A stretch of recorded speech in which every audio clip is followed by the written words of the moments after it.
Arrêtez ce que vous faites. Écoutez attentivement. La connaissance qui suit est une arme. Une fois que vous la possédez, soit vous devenez intouchable, soit vous restez la proie que vous avez toujours été. Il n'y a pas d'entre-deux. Ce qui vient maintenant vous transforme ou vous brise. C'est un choix que vous ne pourrez plus ignorer. Vous connaissez cette sensation. Ce moment en réunion où votre idée, parfaitement logique, est balayée d'un geste dédaigneux. Ce dîner de famille où une remarque passive-agressive vous cloue sur place, incapable de répondre. Cette conversation entre amis où l'on vous coupe la parole, encore et encore, jusqu'à ce que votre voix devienne un simple bruit de fond. Vous souriez, vous acquiescez, mais à l'intérieur, une brûlure lente consume votre respect pour vous-même. C'est l'humiliation silencieuse, celle qui ne laisse pas de traces visibles, mais qui pèse plus lourd que n'importe quel coup. Ne pensez pas que c'est un hasard. Ce n'est pas votre faute, mais c'est votre réalité. Chaque interruption, chaque regard condescendant, chaque blague qui n'en est pas une, est un test de vos limites. Et chaque fois que vous ne réagissez pas, vous échouez. Vous leur montrez jusqu'où ils peuvent aller. Cette érosion est un poison lent. Elle ne vous tue pas, elle vous vide. Elle vous transforme en un rôle secondaire dans le scénario de votre propre vie. Vous devenez prévisible, transparent et donc contrôlable. C'est une prison sans barreaux, construite par la politesse et la peur. Et qui sont-ils? Ce ne sont pas des ennemis déclarés. Ce sont vos collègues, vos proches, parfois même vos amis. Ce sont les architectes de votre doute, les prédateurs sociaux qui se nourrissent de votre hésitation. Ils ne sont pas forcément mauvais. Ils sont simplement programmés pour détecter la faiblesse et l'exploiter pour asseoir leur propre pouvoir. Ils sentent quand vous avez peur de déranger, quand vous préférez le silence au conflit. Et ils utilisent cette peur contre vous. Ils ne vous détestent pas. Pire, ils ne vous voient même plus. Vous êtes devenu une simple commodité. Vous avez essayé d'être plus gentil, plus compétent, plus serviable. Vous pensiez que la valeur se prouvait. C'est une erreur. Le respect ne se demande pas, il ne se mérite pas. Il s'impose. Le pouvoir ne s'explique pas. Il se manifeste. Vous avez joué selon des règles conçues pour vous faire perdre. Mais il existe un autre code, un ensemble de lois non écrites, qui régissent les dynamiques humaines.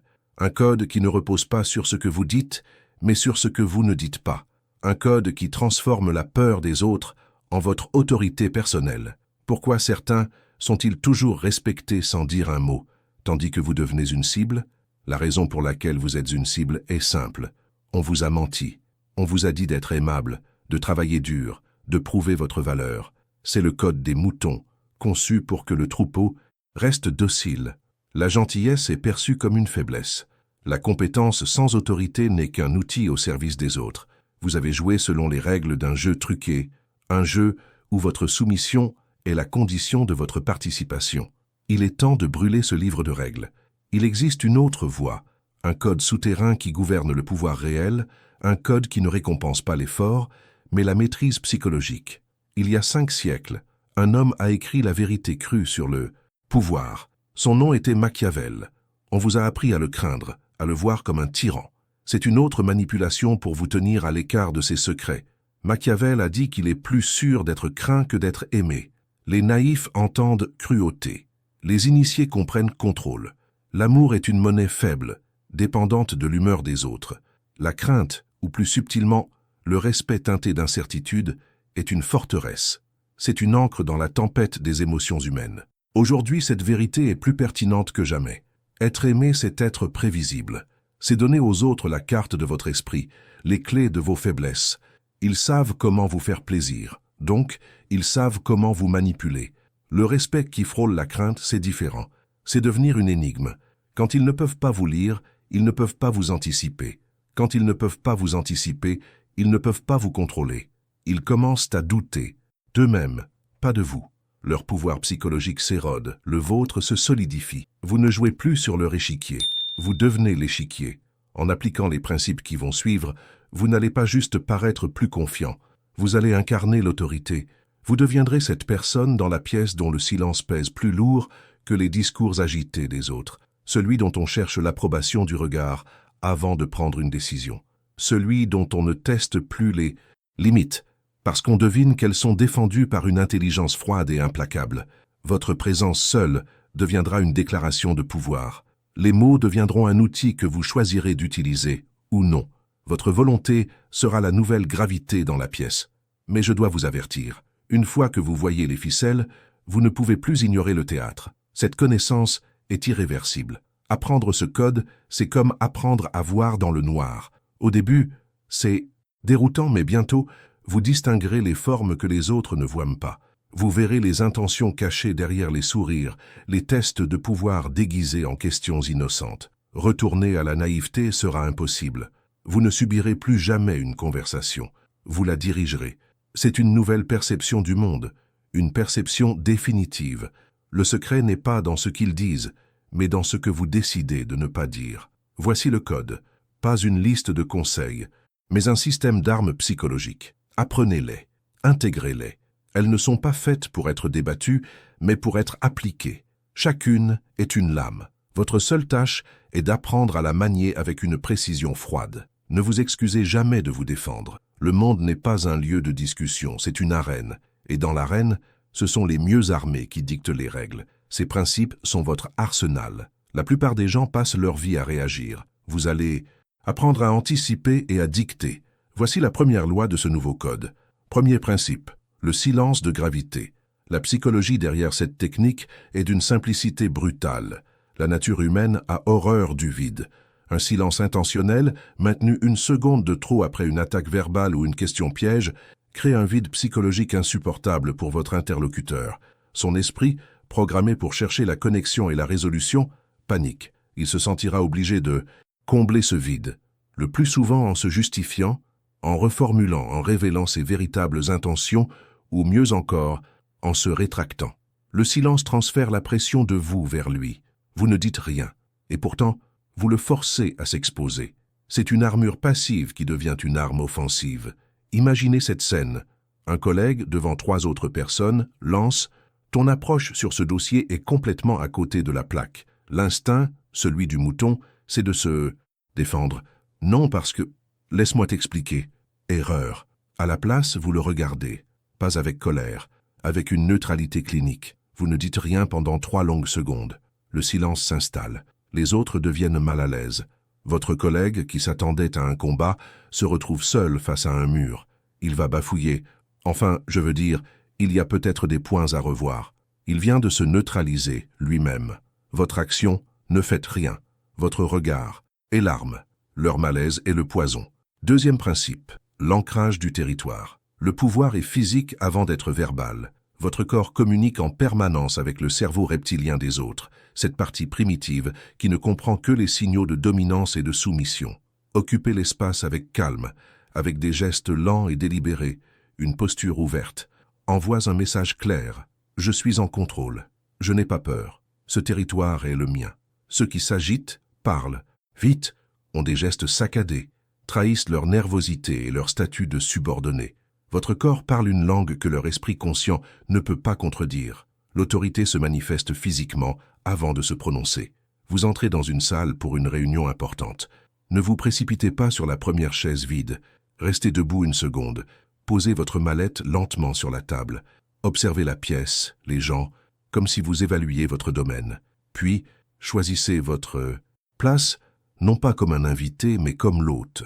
Tenez-vous droit, les épaules en arrière. Vous n'avez pas dit un mot, mais vous avez déjà redéfini la dynamique de pouvoir. Vous avez établi votre présence, votre action. Entrez dans une pièce comme si elle vous appartenait déjà. Possédez le sol sur lequel vous marchez et leur esprit vous cédera le territoire. Troisième principe, la question miroir. Se justifier, c'est se soumettre. C'est accepter le cadre de l'autre, admettre que son accusation ou sa demande a une légitimité. La question miroir est une technique de judo verbal. Elle consiste à ne jamais absorber la force de l'attaque, mais à la retourner contre l'attaquant. En répondant à une provocation par une question qui interroge l'intention, vous refusez le rôle de l'accusé et vous endossez celui du juge. Vous forcez l'autre à justifier sa propre action. La pression change instantanément de camp. Il doit maintenant expliquer la logique derrière son agression. Un exercice qui expose presque toujours sa faiblesse. Votre manager vous demande de travailler sur un projet qui n'est pas de votre ressort, en plus de votre charge de travail. La réponse faible est « Je ne peux pas, je suis débordé ». La réponse de pouvoir est un calme. « Explique-moi pourquoi tu penses que je suis la bonne personne pour ça ». Ou, face à une critique passive-agressive, c'était une remarque intéressante. Qu'est-ce que tu voulais dire par là exactement? Vous tenez le miroir et vous le forcez à se regarder dedans. Votre action, ne répondez jamais à une provocation. Questionnez son intention. Arrêtez-vous un instant. Allez dans les commentaires et écrivez « Je refuse de me justifier ». Gravez cette décision dans le marbre numérique. C'est le premier pas pour construire votre forteresse intérieure. C'est un contrat que vous passez avec vous-même. Maintenant, continuons. 4e principe, l'économie verbale. Plus vous parlez, plus vous devenez commun. Plus vous parlez, plus vous risquez de dire une banalité, une sottise, ou de révéler une information qui sera utilisée contre vous. Le pouvoir réside dans la rareté. Ceux qui parlent peu voient chacune de leurs paroles pesées, analysées, amplifiées. Leur silence crée une attente, une tension. Quand ils prennent enfin la parole, leurs mots ont le poids d'un verdict. Pensez au sniper face à la mitrailleuse. La mitrailleuse fait beaucoup de bruit, mais touche peu de cibles. Le sniper attend, observe, et tire une seule. Balle qui change le cours de la bataille. Soyez le sniper. Imaginez un débat houleux en réunion. Tout le monde crie, s'interrompt, s'épuise en arguments futiles. Vous restez en retrait, silencieux, observateur. Vous écoutez, vous analysez les failles. Au moment où l'énergie commence à retomber, quand tout a été dit, vous intervenez. Une seule phrase, courte, précise, dévastatrice. Elle résume le problème, expose l'absurdité des arguments précédents ou propose une solution si évidente que personne ne l'avait vue. Le silence qui suit votre intervention est la preuve de votre pouvoir. Votre action, dites-en toujours moins que nécessaire. 5e principe, le report stratégique. L'urgence est une tactique de manipulation. Quand quelqu'un exige une réponse immédiate, il cherche à vous priver de votre ressource la plus précieuse, le temps de la réflexion. Répondre dans l'instant vous place en position de réactivité, donc de subordination. Le report stratégique consiste à reprendre le contrôle du temps. En imposant votre propre calendrier, vous communiquez que votre processus de décision est souverain, que leur urgence n'est pas la vôtre. C'est une déclaration de pouvoir subtile, mais incroyablement efficace. Vous n'êtes pas à leur disposition. Ils opèrent dans votre temporalité. Votre client vous met la pression au téléphone pour une décision immédiate sur une concession. La panique vous pousse à céder. Au lieu de ça, vous dites d'une voix calme « C'est une information importante. J'ai besoin de l'analyser. Je vous recontacte demain à 10 heures précises avec ma décision finale. » Vous avez non seulement gagné du temps, mais vous avez aussi montré que vous n'êtes pas gouverné par la pression. Vous avez repris le contrôle du jeu. Votre action, ne jouez jamais sur le tempo de l'adversaire. Imposez le vôtre. Les principes qui vont suivre augmentent en subtilité et en puissance. Surtout le 7e, qui est une arme psychologique pure, capable de déstabiliser n'importe qui sans prononcer un seul mot. 6e principe, la validation négative. Une attaque psychologique s'attend à une réaction, une défense, une contre-attaque, de la colère ou de la peur. La validation négative consiste à offrir à l'attaquant une chose à laquelle il n'est absolument pas préparé, un accord calme et détaché. En acceptant une critique mineure sans émotion, vous la privez de son venin. Vous montrez que la flèche a ricoché sur votre armure. Cela communique une confiance en soit si profonde qu'elle en devient déconcertante pour l'agresseur. Son arme est inutile. Il est désarmé, confus, et perçoit soudainement votre force intérieure comme inébranlable. Dans un couloir, un collègue vous lance avec un sourire en coin « Tu as l'air un peu stressé en ce moment ». Au lieu de nier ou de vous justifier, vous le regardez calmement avec un léger sourire et vous répondez « C'est possible ». Fin de la conversation. Vous n'avez rien cédé, mais vous avez gagné. Vous avez refusé de jouer. L'attaque est morte dans l'œuf. Il n'a plus aucune prise sur vous. Votre action, acceptez leurs petites flèches. Ils comprendront que votre armure est trop épaisse. 7e principe, le contact visuel focalisé. Avant le langage, il y avait le regard. C'est le plus ancien et le plus puissant des outils de pouvoir. La plupart des gens utilisent leur regard pour chercher l'approbation, pour vérifier la réaction de l'autre. C'est un regard de proie. Le contact visuel focalisé est un regard de prédateur. Il est direct, calme, sans ciller. Il ne cherche rien. Il déclare. Il communique que vous n'êtes ni intimidé, ni distrait, ni pressé. C'est un acte de dissection psychologique. Vous ne regardez pas la personne, vous regardez à travers elle, comme si vous lisiez ses intentions et ses insécurités. C'est profondément déstabilisant. Quelqu'un tente de vous intimider ou de vous mentir. Votre réflexe serait de regarder ailleurs pour réfléchir. Ne le faites pas. Au contraire, intensifiez votre regard. Verrouillez vos yeux sur les siens. Ne montrez aucune émotion. Votre silence combiné à ce regard devient une pression immense. Vous n'accusez pas, mais votre regard dit « Je sais, continue, je suis curieux de voir jusqu'où tu vas aller ». La plupart des gens ne peuvent pas soutenir un tel regard. Ils craqueront. Votre action. Regardez les gens non pas dans les yeux, mais à travers eux. 8e principe, le briseur de rapport. Le rapport est ce lien invisible qui se crée entre deux personnes qui s'entendent bien. C'est une synchronisation inconsciente des gestes, du ton de la voix, de la posture. Les manipulateurs sont des experts pour créer un rapport artificiel afin de vous mettre en confiance. Le briseur de rapport est une technique de contre-manipulation. Elle consiste à casser délibérément et subtilement cette synchronisation. Ce faisant, vous créez un déséquilibre psychologique. Vous envoyez un signal subconscient puissant. Je ne suis pas toi. Je ne suis pas sous ton influence. Je suis une entité séparée et souveraine. Une personne essaie de vous influencer en se penchant vers vous, en adoptant un ton confidentiel. Alors qu'elle parle, reculez-vous très légèrement. Ou bien, si elle hoche la tête en cherchant votre approbation, restez parfaitement immobile. Si elle sourit, gardez un visage neutre pendant 1 seconde avant de répondre. Ces micro-ruptures sont imperceptibles pour l'esprit conscient, mais le cerveau reptilien les reçoit comme un signal de danger. Le charme est rompu, le pouvoir est rééquilibré. Votre action, soyez le miroir qu'ils ne peuvent pas suivre. 9e et dernier principe, l'affirmation finale. Chaque conversation est une négociation de pouvoir. La manière dont elle se termine détermine qui en sort en position de force. Ne terminez jamais un échange important sur une question ou une note d'incertitude. Une question comme « ça te va ?» ou « on est d'accord ?» est une demande de validation. C'est un transfert de pouvoir. Vous cédez le dernier mot.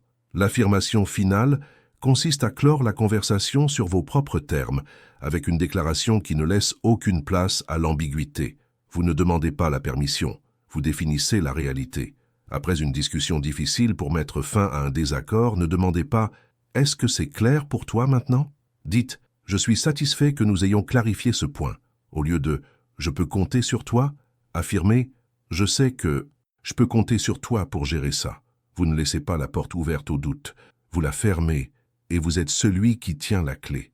Votre action, soyez le point final, pas les points de suspension. Vous avez appris 9 principes. Mais ce ne sont que les doigts de la main. L'arme véritable, celle qui les anime, est invisible. Ce n'est pas le silence, ni le regard, ni les mots que vous choisissez. L'arme ultime, c'est votre impassibilité. C'est votre capacité à rester un bloc de glace au milieu de leur incendie émotionnel. Pendant qu'ils s'agitent, doutent, espèrent une réaction de votre part, vous êtes un pur observateur. Vous ne subissez plus le jeu. Vous analysez les joueurs. Cette asymétrie est le fondement de tout pouvoir. Ils sont transparents, vous êtes opaques. Quand vous maîtrisez cette arme, l'effet est immédiat et profond. Les gens autour de vous changent. Leurs sourires deviennent plus prudents. Leurs interruptions, plus rares. Ils commencent à chercher votre approbation dans votre regard, même si vous ne dites rien. Ils sentent que quelque chose a changé, qu'une limite invisible mais infranchissable a été érigée. Votre calme devient une force gravitationnelle qui les oblige à ajuster leur propre comportement. Ils ne vous testent plus car ils devinent que l'échec est certain. Vous devenez une énigme et les gens respectent ce qu'ils ne peuvent pas comprendre. Et cet antagoniste, celui qui se nourrissait de votre hésitation, il est maintenant impuissant. Ses provocations se heurtent à un mur de neutralité. Ses sarcasmes se dissolvent dans votre silence. Il cherche une faille, une fissure émotionnelle et n'en trouve aucune. Sa frustration monte. Il devient plus bruyant, plus agité, plus désespéré. En essayant de vous faire perdre le contrôle, c'est lui qui perd le sien. Il expose à tous sa propre fragilité. Il était le marionnettiste, mais vous avez coupé les ficelles. Il n'est plus un prédateur. Il est juste un acteur qui a oublié. Son texte. Gravez ces lois dans votre esprit. Celui qui contrôle ses émotions contrôle la pièce. Votre calme est leur chaos. Ne jouez jamais leur jeu. Devenez le plateau de jeu lui-même. Vous n'êtes plus une pièce qu'on déplace. Vous êtes la main qui décide du sort de la partie. Ce code n'est pas une simple stratégie, c'est une nouvelle physique des relations humaines. et vous en êtes le centre. Vous avez cessé d'être une réaction pour devenir une cause.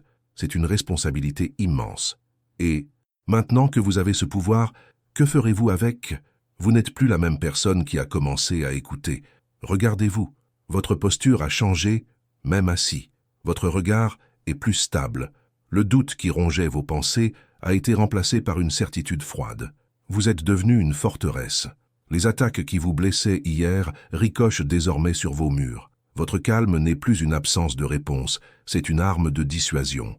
Ils le sentent, vos collègues, vos proches, ces architectes de votre ancienne prison. Ils sentent que le terrain a changé sous leurs pieds. Ils ne savent pas ce qui est différent, mais ils sentent votre nouvelle gravité. Vous n'êtes plus une variable dans leur équation de pouvoir. Vous êtes l'équation elle-même. Votre présence seule suffit à redéfinir les règles de la pièce. Ils vous observent, ils attendent, ils hésitent. Ils ne cherchent plus à vous dominer. Ils cherchent à comprendre comment ne pas devenir votre cible. Vous n'avez pas gagné une bataille. Vous avez changé la nature de la guerre. Cette perception est définitive.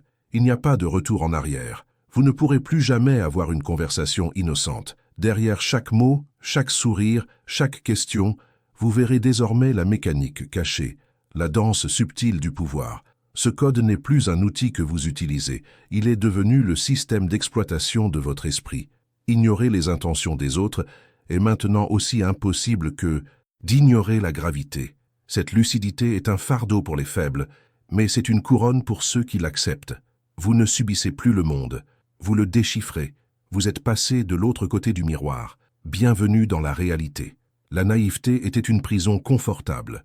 La vérité est une arène impitoyable, mais au moins, maintenant, vous êtes armés. Maintenant, faites une dernière chose, un acte final pour sceller cette transformation. Descendez dans les commentaires. Ne le faites pas pour moi. Faites-le pour graver cette vérité dans la pierre, pour que votre engagement soit public, irrévocable. C'est votre déclaration d'indépendance psychologique. C'est le serment que vous vous faites à vous-même devant les autres initiés qui lisent ces lignes. Prenez un instant, respirez et écrivez cette phrase, pas comme un commentaire, mais comme un décret. Écrivez « Mon silence est mon arme ». Chaque personne qui écrira ces mots rejoindra une légion invisible, une légion de ceux qui ont compris que le vrai pouvoir ne crie pas. Il observe et il attend. Le monde appartient à ceux qui font du bruit, mais il est contrôlé par ceux qui maîtrisent le silence. Les mots sont pour ceux qui cherchent à convaincre. Le silence est pour ceux qui savent déjà qu'ils ont gagné. On ne rit jamais de celui qui reste en silence. Arrêtez tout. On vous a appris à avoir peur. C'est un mensonge conçu pour vous garder docile. Dans les prochaines minutes, je ne vais pas vous apprendre à être courageux. Je vais vous donner le code pour que ce soit les autres qui aient peur de vous manquer de respect. Ce qui suit est une arme. Une fois que vous la connaîtrez, soit vous deviendrez une forteresse, soit vous resterez la cible que vous avez toujours été. Il n'y a pas de retour en arrière. Vous connaissez cette érosion. Ce moment en réunion où votre idée est balayée d'un revers de main. Ce dîner de famille où un parent manipulateur utilise la culpabilité pour vous faire plier. Cette conversation entre amis où cet alpha vous interrompt encore et encore, jusqu'à ce que votre voix ne soit plus qu'un bruit de fond.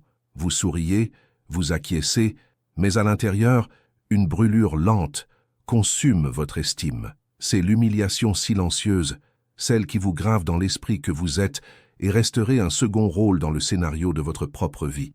Ne croyez pas que c'est le hasard, ce sont des tests. Chaque interruption, chaque regard condescendant est un test de vos limites. Et chaque fois que vous ne réagissez pas, vous échouez. Vous leur montrez jusqu'où ils peuvent aller. Qui sont-ils? Les architectes de votre doute, les prédateurs sociaux qui se nourrissent de votre hésitation. Ils ne sont pas mauvais. Ils sont simplement programmés pour exploiter la faiblesse perçue. Ils sentent quand vous préférez la paix au conflit, et ils utilisent cette préférence contre vous. Ils ne vous détestent pas. Pire, ils ne vous voient plus. Il y a 5 siècles, Nicolas Machiavel a écrit la vérité. Il est plus sûr d'être craint que d'être aimé. Les naïfs entendent tyrannie. Les initiés comprennent contrôle. L'amour est volatile. Il dépend de l'humeur des autres. Le respect teinté d'incertitude est une encre. Un leader prévisible est un livre ouvert, facile à manipuler. Celui qui maîtrise le code qui va suivre devient une énigme. Et ce qu'on ne peut pas déchiffrer, on ne peut pas le contrôler. Vous n'allez plus jouer sur leur échiquier. Vous allez devenir l'échiquier. En appliquant ce code, vous n'allez pas paraître plus confiant. Vous allez incarner l'autorité. Votre silence pèsera plus lourd que leur discours. Votre présence seule réécrira les règles de la pièce. Mais attention, une fois que vous voyez les ficelles, vous ne pouvez plus ignorer le théâtre. Cette connaissance est irréversible. C'est comme apprendre à voir dans le noir. Retourner à la naïveté sera impossible. Vous ne subirez plus jamais une conversation.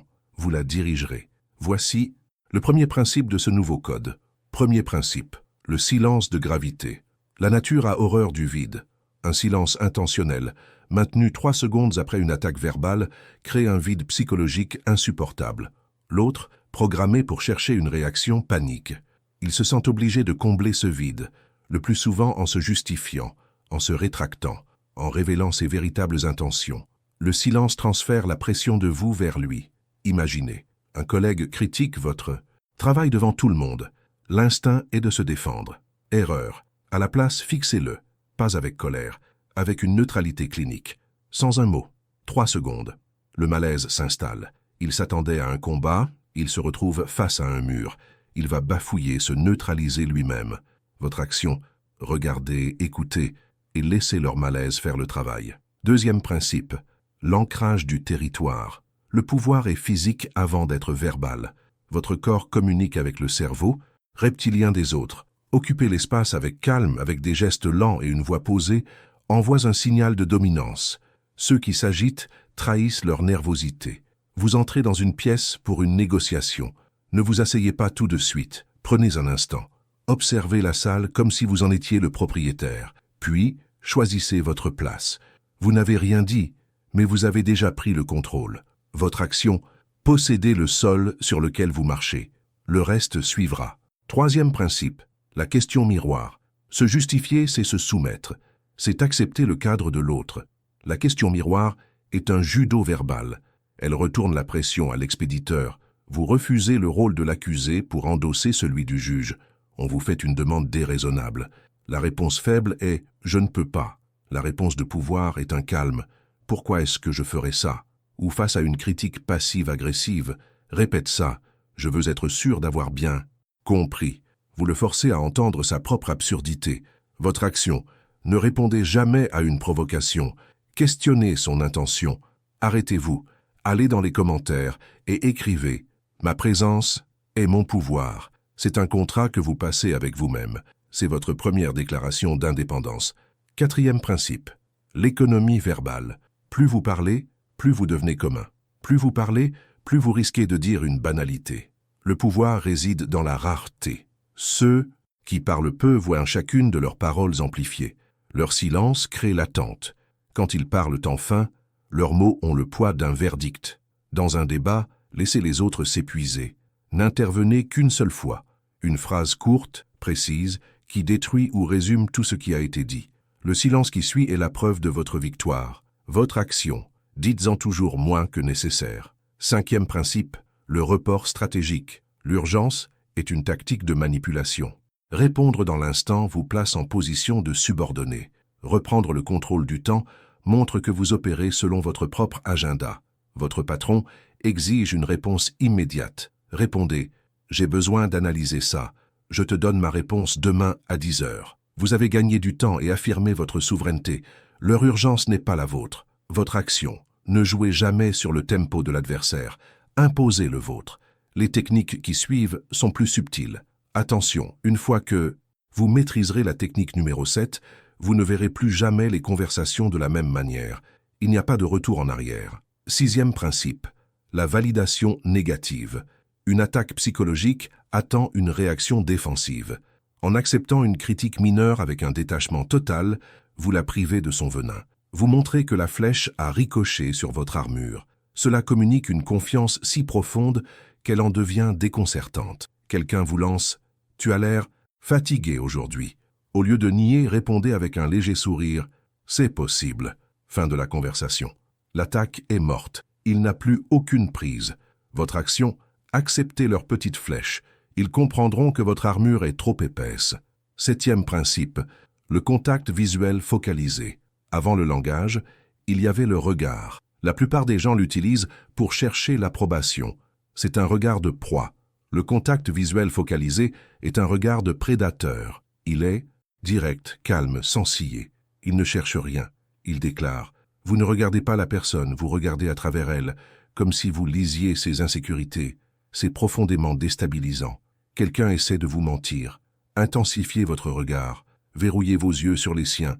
Ne montrez aucune émotion. Votre regard dit « Je sais ». Continue. La plupart des gens ne peuvent soutenir un tel regard. Ils craqueront. Votre action. Regardez les gens non pas dans les yeux, mais à travers. Feu, déclarez-le maintenant. Écrivez dans les commentaires. Je transforme la peur en carburant. Sentez la puissance de cette affirmation. 8e principe. Le briseur de rapport. Le rapport est une synchronisation inconsciente des gestes et du ton entre deux personnes. Les manipulateurs l'utilisent pour vous mettre en confiance. Casser subtilement ce rapport crée un déséquilibre psychologique et réaffirme votre indépendance. Quelqu'un se penche vers vous pour vous charmer. Reculez-vous très légèrement tout en gardant le contact visuel. S'il sourit, gardez un visage neutre une seconde avant de répondre. Ces micro-ruptures sont des signaux subconscients de pouvoir. Le charme est rompu. Votre action. Soyez le miroir qu'ils ne peuvent pas suivre. 9e et dernier principe. L'affirmation finale. Ne terminez jamais un échange sur une question ou une note d'incertitude. Une question comme « ça te va ?» est une demande de validation. C'est un transfert de pouvoir. Clorez la conversation sur vos propres termes. Après une discussion, au lieu de demander « est-ce que c'est clair ?», dites « c'est comme ça que nous allons procéder ». Vous ne demandez pas la permission, vous définissez la réalité. Vous ne laissez pas la porte ouverte au doute, vous la fermez et vous tenez la clé. Votre action, soyez le point final, pas les points de suspension. Vous avez le code, mais ces 9 techniques ne sont que des outils. L'arme véritable est votre impassibilité, votre capacité à rester un bloc de glace au milieu de leur incendie émotionnel. Ils sont transparents, vous êtes opaques. C'est le fondement de tout pouvoir. Les gens autour de vous sentent que quelque chose a changé, que le terrain a changé sous leurs pieds. Ils ne vous testent plus car ils devinent que l'échec est certain. Vous n'êtes plus une variable dans leur équation. Vous êtes l'équation elle-même. Le monde est une scène où chacun joue un rôle. Jusqu'à aujourd'hui, on vous a distribué le vôtre. À partir de maintenant, vous êtes le metteur en scène. Ils ne peuvent dominer que celui qui accepte d'être dominé. Et ce n'est plus vous. Maintenant, un dernier acte. Pour sceller cette transformation, descendez dans les commentaires et écrivez cette phrase. Pas comme un commentaire, mais comme un décret. Écrivez « Mon silence est une arme ». Chaque personne qui écrit ces mots rejoint une légion invisible. Une légion de ceux qui ont compris que le vrai pouvoir ne crie pas. Il observe. Les mots sont pour ceux qui cherchent à convaincre. Le silence est pour ceux qui savent déjà qu'ils ont gagné.